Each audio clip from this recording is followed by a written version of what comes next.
Lesson 4 is about arithmetic review, and in the Saxon book there are several sections to this lesson, so it's going to take us a little while to get through it. Just be patient. Remember, have a good attitude about doing your work, not just math, but any schoolwork that you're doing. It'll make it a whole lot more enjoyable and maybe even fun for you if you try hard, try to figure it out, and make the best of this chance to learn. Part A is on numerals and numbers. Now we use symbols to represent an idea of a quantity. For example, I could draw a couple of circles on the board and that would give us the idea of 2. I could also represent the idea of 2 by a symbol such as 2 or even a fraction, because 4 divided by 2 also equals 2. So in arithmetic we use numerals such as 2. 2 is a numeral. We use those to represent the value or a number. Now we use a special system of numerals to designate what a number is, and that's called the decimal system. And those consist of what are called digits, and those are 0, 1, 2, 3, 4, 5, 6, 7 up through 9. Those are the digits that we use to create numerals, and those designate a number or a value. Now a special group or set of numbers that we use a lot are the natural or the counting numbers, and those are from when you're a little kid. You start counting things. 1 had 1, 2, 3, 4, 5. You don't start with 0, but you start with 1. And so the natural or counting numbers, those start with 1, 2, 3, and so on. Those do not include decimal numbers like 1.4, 1.5, things like that. They just include those whole numbers like that. They start with 1. Another set of numbers are called real numbers, and a good way to understand real numbers is by using something called a number line. Now I'm sure you're familiar with number lines. It's just a line, and it's kind of like a ruler, except it doesn't have ends on it, and you can just put tick marks on this line to represent specific locations. And for example, we'll start here and we'll call that 0. Now positive real numbers, those could be numbers like 1, 2, 3, 4, and 5. So positive real numbers, those include the natural or counting numbers, but they could also represent numbers in between those, like a position in between 1 and 2. Let's say that represented 1.5, and so we could just represent that. We could write 1.5 up there, or we could use the decimal form and say 1.5. So real numbers, those include the counting numbers as well as the fractions and decimals in between those.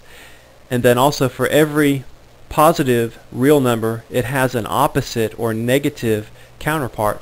For example, the opposite of 1 would be -1. Opposite of positive 2 would be -2. Positive 3 would be -3. Now notice we put that negative symbol in front of those numbers. Specifically the ones to the left of the 0 on a number line. Those are all negative numbers. And so we could do the negative counterpart of 1.5.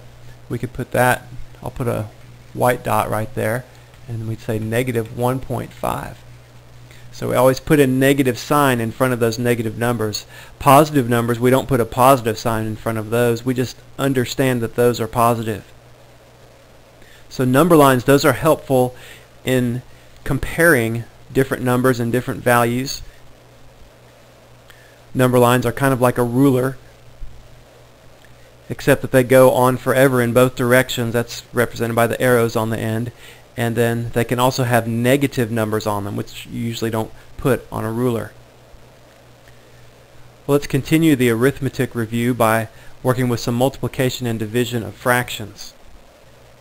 If you recall, in lesson 1 we reviewed addition and subtraction of fractions. Let's just go ahead and do some practice problems here. First, let's go ahead and do a multiplication problem. 3/5 times 1/4.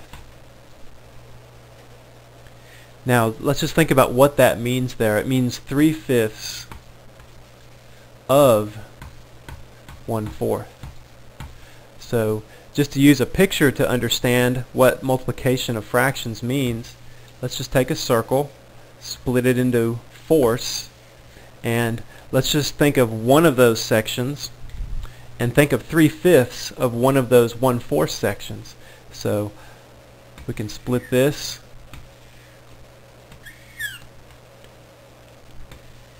into 5 sections like that and just shade in 3 of them. And so that would represent 3/5 of 1/4. So 3/5 of that 1/4 section, and the way we figure out numerically what that equals is we just multiply numerators together. 3 times 1 is 3, and then multiply the denominators. 5 times 4 is 20.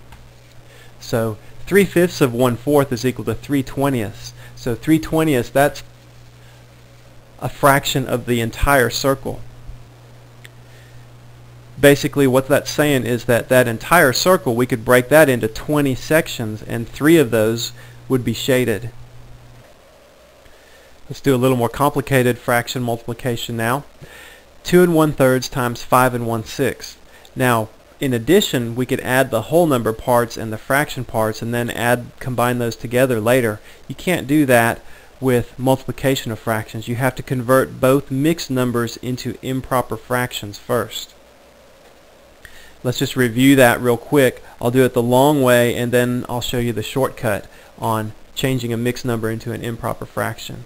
The long way is to just look at 2 1/3. We'll do that one right now. Think of that as addition, 2 plus 1/3. And then we want to add those two things together, so we need to take that 2 and turn it into a fraction. Well, you know that anything over 1, we can write any whole number over 1 and turn that into a fraction. And then they both have to have common denominator, so we need to multiply that by 3 over 3.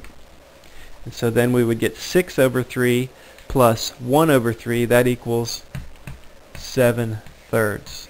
Okay, so that's our improper fraction form of 2 1/3 is 7/3. The shortcut method on that is just to multiply the whole number by the denominator, which is 6, and then add the numerator to that, and that would be 7, and then we write it over the denominator of 3. So let's do that for 5 1/6. We do 5 times 6 is 30. Add the numerator, which is 1, so that would be 31 over 6. Okay, so then let's put our 7/3 in here. 7/3 times 31 over 6. First, we look for things to simplify here, and I don't see any way we can reduce either of these fractions or anything to cancel in either fraction. So let's just go ahead and do the multiplication. 7 times 31 is 217, and then over 3 times 6 is 18. Now we need to write our answer as a mixed number, so that means we need to do division here, and our remainder is the fraction part. And so we'd say 18 into 217. 18 goes into 21 one time. We subtract and get 3 and bring down the 7. 18 goes into 37 two times, and 18 times 2 is 36, and so we get 1 as a remainder, and so our answer therefore is 12 1/18.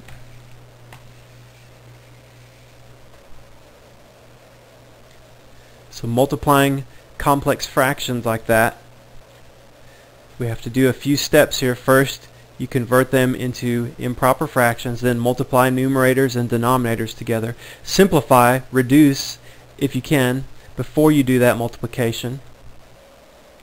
Then convert back to a mixed number. We usually don't write our answers as improper fractions. We write them as mixed numbers. Now let's do some division of fractions. We'll start out with an easy problem just to understand division. 3 divided by 1/2. Now the way to think about division is, for this problem, you'd say, how many halves can 3 be broken up into? So if you're ever confused about a division problem or just how that works, just think about that. Take the divisor, that's the second number there, and say how many halves could 3 be broken up into? How many of the divisors could that dividend or the first number be broken into? So let's just think about this. Let's have 3 circles. Okay, each one representing a whole or 1. How many halves could we break those 3 up into?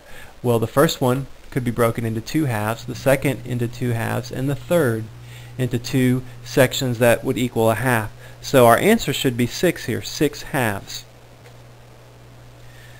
So we know that the answer should be 6 here. Let's do a shortcut here on the division. What you do, you can write 3 as 3 over 1, and you change the divisor, you invert it, make it a 2 over 1, and multiply. And so you get 3 times 2 is 6 over 1 is equal to 6. So that's a shortcut in the method that you use to calculate a division problem. Now let's do a little more complex one. 2 1/3 divided by 3 5/6. So what we're asking there is how many 3 5/6 could we divide 2 1/3 up into? Well, just think about that. We can't divide 2 1/3 into a total 3 5/6, so our answer is probably going to be some fraction. And so let's first, just like in multiplication, change these to improper fractions. And so we'll say 2 times 3 is 6 plus 1 is 7/3. And then divided by 3 times 6 is 18 plus 5 is 23 over 6. 7/3. Now we do our invert and multiplication times 6 over 23. Now let's simplify if we can, and we see that we have a 6 over 3, which would simplify to a 2 over 1. And so we end up with 14 over 23.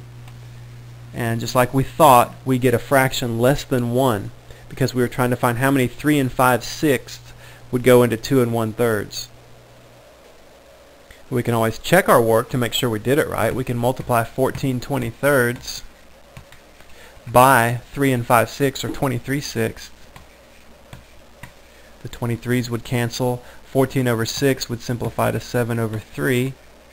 And so our answer is 7 over 3, which was that original 2 1/3. Just like in multiplication of fractions, you need improper fractions first, and then you change. One thing that you do different compared to multiplication is that divisor, you invert it and change it to a multiplication problem. Simplify as you need to first, then do your multiplication and get your answer. Section F of this lesson is on symbols of equality and inequality, and that's just a real basic thing. Like 4 plus 2, you put a symbol that's called an equal sign there. 6. An inequality symbol is just like an equal sign with a slash through it. And you would say that for that example there, because 4 plus 2 is not equal to 7. In section G, we're going to talk about the definitions, some of the definitions you need to know in the basic arithmetic operations, which are addition, subtraction, multiplication, and division. Now in an addition problem, you have 2 addends, and those add up to equal a sum. The result of addition is called the sum, and that's the most important thing that you need to remember about addition and any of these operations is what is the result of that operation called, because you might have a problem that says what is the sum of 2 and 5, and if you don't know what sum means, then you might think, oh well, that means I need to multiply 2 times 5, but no, it means to add, because sum, that's the, by definition, that's the result of an addition problem. Now subtraction, you have 2 numbers that you want to subtract. They have really strange names for them. The first one you call the minuend, and the second one the subtrahend. The most important one for you to remember is the result of subtraction. That's called the difference. So the result of subtraction, that's the difference. The result of addition, that's called the sum. Multiplication, the 2 numbers, they both are called the same thing, just like in addition they're both called addends. Multiplication, they're both called factors, and those 2 factors you multiply those together to get a product.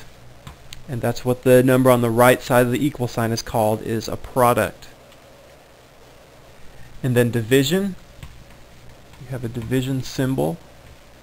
And there's different ways to write division. Just like in multiplication, you could have 2 and then like a little X symbol, that means multiplication. Parentheses means multiplication as well. Division, you could have that division symbol. It could look like a fraction as well. That's representative of division. In the first example, the number on the left is called the dividend, and the number on the right of the division symbol, that's called the divisor. In a fraction, the top is called the dividend and the bottom is called the divisor. And the result of division, that's called the quotient. So the result of division is a quotient. The result of multiplication is called a product, subtraction the difference, and addition the sum. The other terms that are probably the most important to remember are factors. Those are the numbers that are multiplied together. And then know the difference between a dividend and a divisor. You hardly ever use addends or subtrahend and minuend in problems. Those terms are rarely used. Section H will do some practice problems on doing the basic operations of addition, subtraction, multiplication, and division using decimal numbers.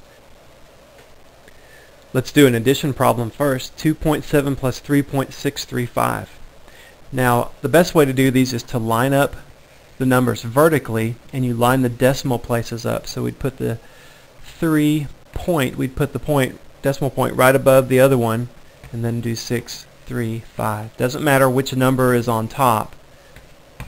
Now we can add up these empty spaces or fill up these empty spaces with zeros, just if you want to have a number there to help you remember, oh, I'm adding 0 plus 5, not just blank plus 5. I'm adding 0 plus 5. And that would be 5. 0 plus 3 is 3. 7 plus 6 is 13. So we carry a 1. And then 3, 4, 5, 6 is the total there to the left in the ones place. So 6.335 would be the result there. Or the sum, I guess, would be the more appropriate way to discuss that, since it's an addition problem. Let's do a subtraction problem now. 3.635 minus 2.7.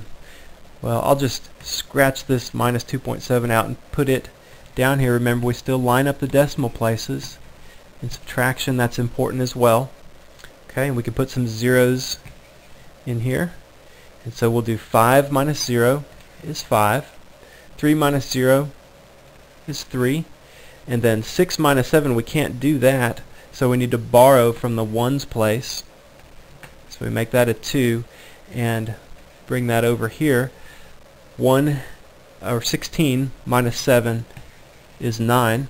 And then 2 minus 2 is 0. So 0.935 is the answer there. That's our difference between those two numbers. Now, in these problems, the purpose is to help you remember how to do multiplication. So don't be using your calculator to do these kinds of problems. There are times when a calculator is appropriate, like I said in the previous lesson on perimeter. It's okay to use them then, because that's not the purpose of the problem, is for you to know how to do multiplication. It's how to apply a formula. In these problems, though, that's the purpose of them, is to see if you know how to do multiplication and do that operation. It's important to remember how to do these operations, because sometimes your calculator may break, or you may want to check your work. And on many problems, it's faster just to do a multiplication operation on your paper than to do it on the calculator. So in G, we'll be finding the product here. Let's just go ahead and rewrite this. 3.635, and I'll put the 2.7 down here.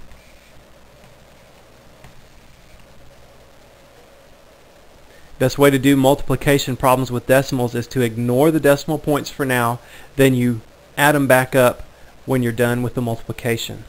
So let's go ahead and multiply the 7 by the first number, and 7 times 5, that's 35. carry a 3 there. 3 times 7 is 21, plus 3 is 24, carry a 2. 6 times 7 is 42, plus 2 is 44, carry a 4.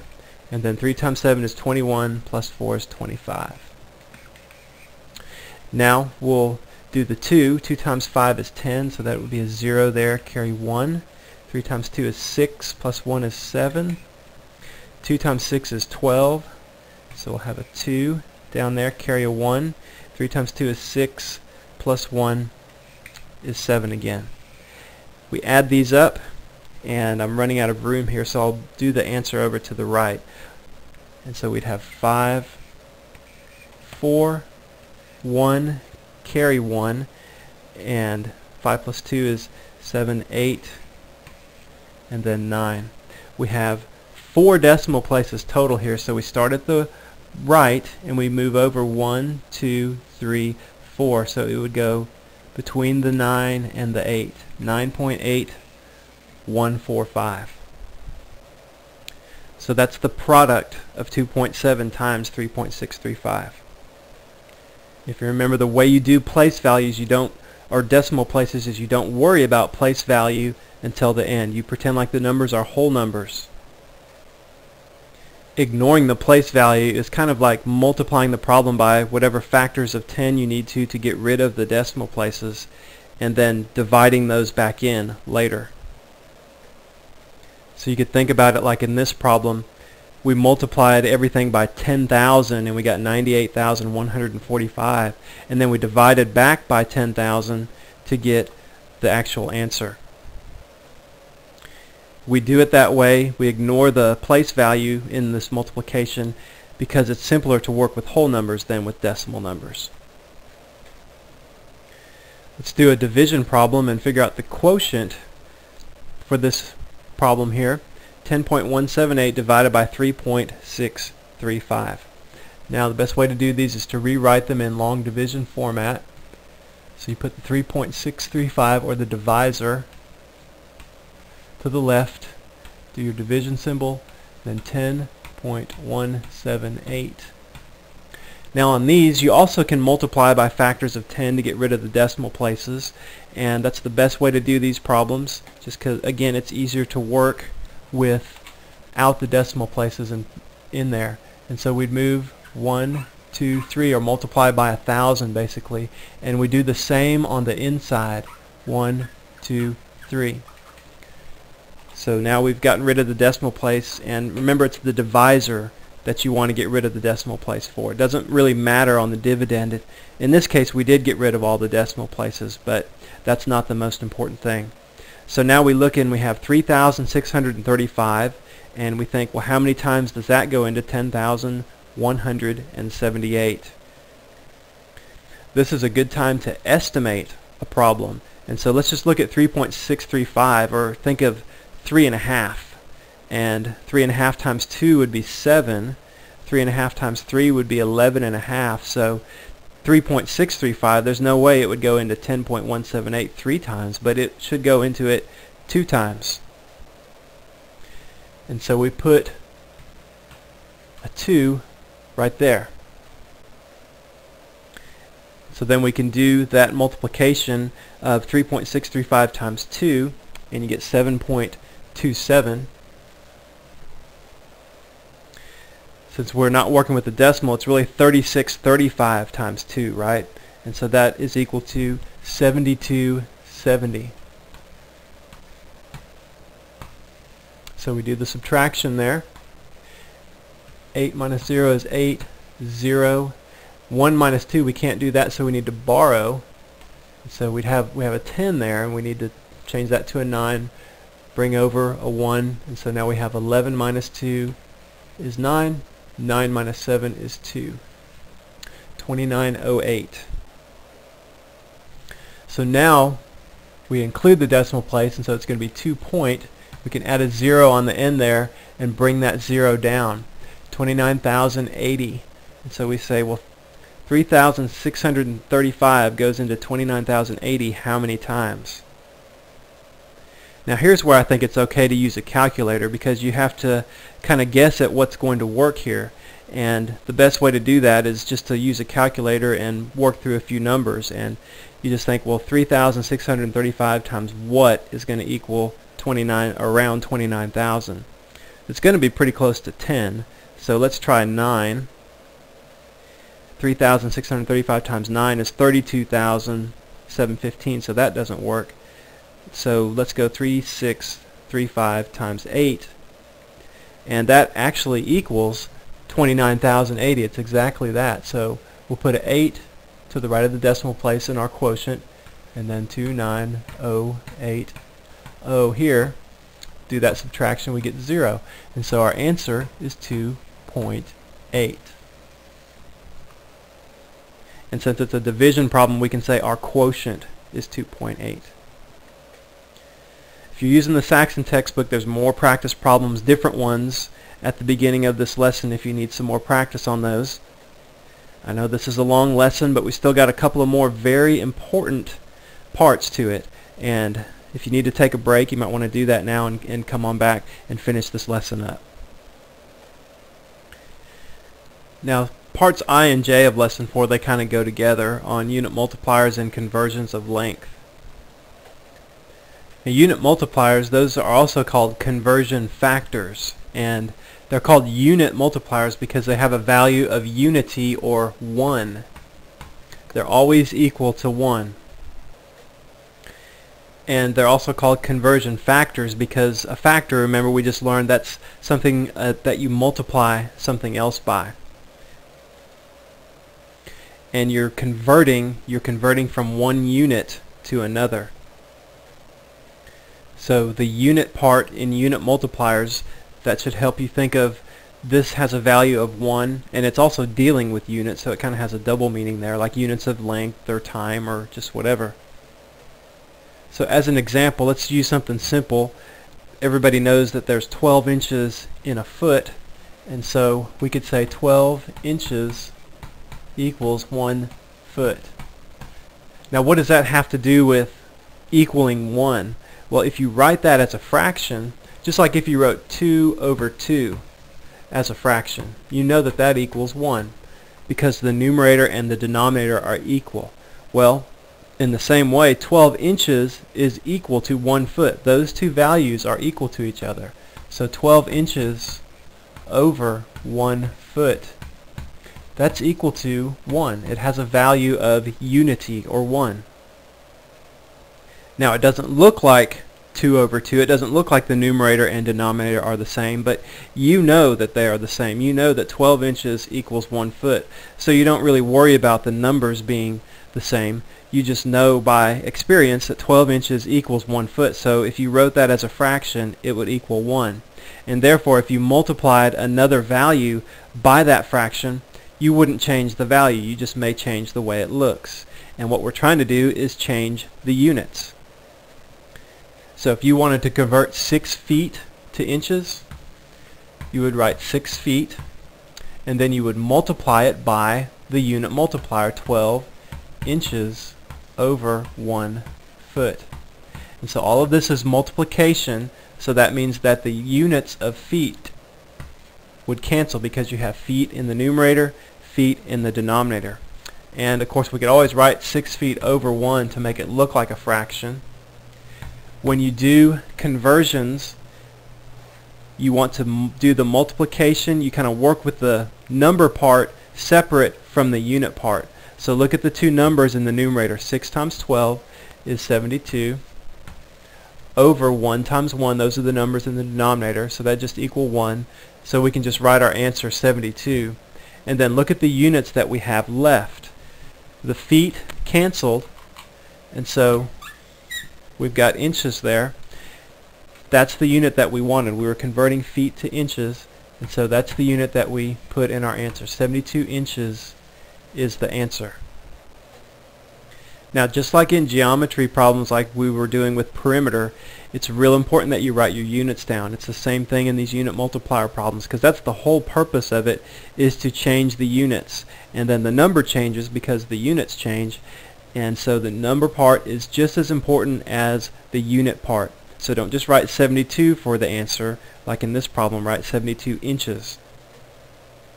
I think in a problem like on a test or in your homework, each of those parts should be given equal credit. So if you wrote your answer 72, if it was on a test, you should only get half credit for that answer. If you did 50 inches for your answer, you had the units right, but you had the number part wrong, you should still get half credit because you got the units right. So I think that both of those parts are equally important. Now if you're using the Saxon textbook, on page 21 there's a table of equivalent measures there. Those would be very good to memorize, and a lot of them you probably already know, like you probably know there's 3 feet in a yard, and hopefully you know there's 100 centimeters in a meter already, things like that. If you don't know any of those, get them memorized. Let's go ahead and do a practice problem. Convert 60 feet to centimeters. Now the first thing you do anytime you do a unit multiplier problem is you write down what's given first. You've got 60 feet, that's what's been given, that's the value that you've been given, 60 feet, and you can always write that as a fraction if that helps you think about it. 60 feet over 1. So write that down first, then think about, I've got to convert that to centimeters, so how would I get there? Think about how you would get there first. Well, you could convert feet to inches, because you know that there's 12 inches in a foot, and then you could convert from inches to centimeters. So you're going to need 2 unit multipliers to complete this problem. So first you wrote down what was given, then you thought about what unit multipliers you would need. So next I would just go ahead and put a pair of parentheses here to represent where you're going to put your unit multipliers. Then go ahead and write them in. 12 inches over 1 foot, and then the other one is 1 inch is equal to 2.54 centimeters. And notice I put my units down on everything because the units are just as important as the number here. Now the next thing you do is cancel your units because you want to end up with centimeters, and so you say feet over feet. You have feet in the numerator and in the denominator, so those cancel. And now look at your inches. You have inches, but wait, we've got inches times inches here. It's got to be inches divided by inches. We have to have centimeters for our answer. So this problem is not correct. We have to flip that second conversion factor to put 2.54 centimeters over 1 inch. So let's go ahead and do that. Now I did that on purpose to show you how important it is to have the units and the unit multipliers in the right place. Occasionally I do make mistakes, but that time I did that for a reason, so that you could see the inches over inches, those cancel now, and you're left with centimeters. You always want the unit you're trying to get to be the last one there on in the numerator.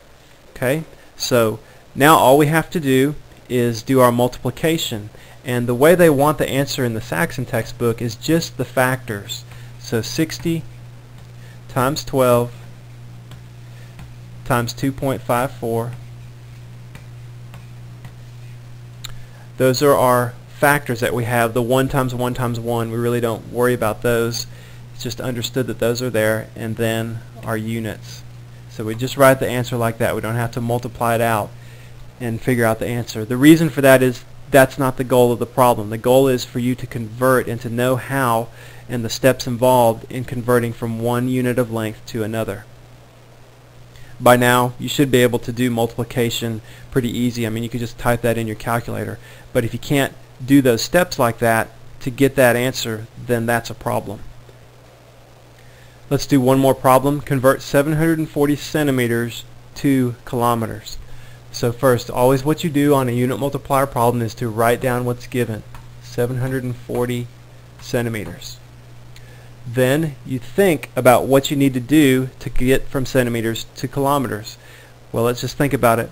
We know that there's 100 centimeters in a meter, and there's 1,000 meters in a kilometer. So we'll need 2 unit multipliers, just like in the previous problem. So let's just go ahead and put 2 sets of parentheses down. And the first one, we need to go from centimeters to meters. And we know that in 1 meter there are 100 centimeters. And you need to make sure and write it so that the units cancel. We can go ahead and do that right now. That's a good idea to just go ahead and do that, so you know that you've got the centimeters canceled. Now you can go from meters to kilometers. And so you would say 1 kilometer. Remember, the unit that you're trying to get to should always be there on the top, and it is, over 1,000 meters. And so those meters cancel. And so we've got 740.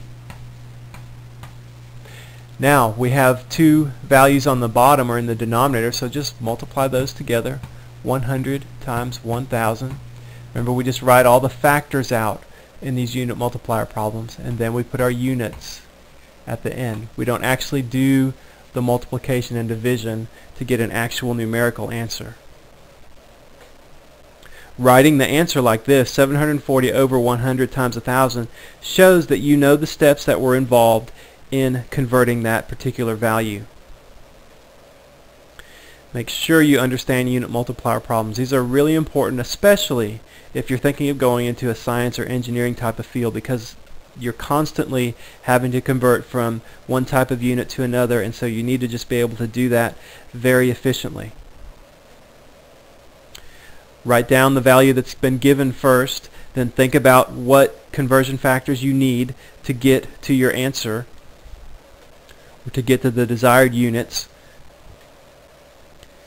Then put those unit multiplier in as factors in the problem.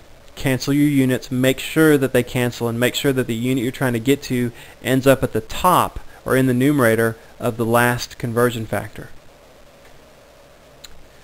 Okay, well, that's finally all for lesson 4.